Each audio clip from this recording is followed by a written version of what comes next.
So, hi guys, we are now at Huawei store located at Glorieta. So, meron silang service na they will remove bacteria sa mga smartphones and open siya sa kahit anong smartphone device, right?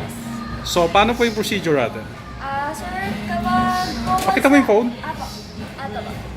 Okay. Lagay ko na po siya. Anong mangyayari?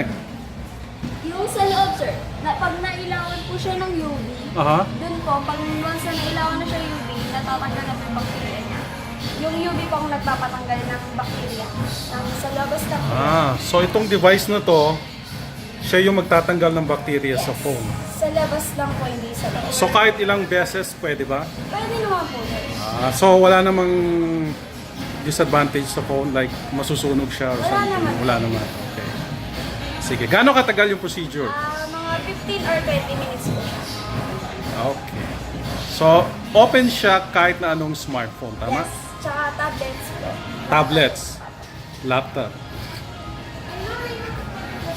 Tablets na ilang inch? Kaya kasya po sa ano. Okay. Okay, so ilang minutes? 15 or 20 po. Okay, so ito yung service ng Huawei na free of charge. Panglinis ng smartphone. Thank you.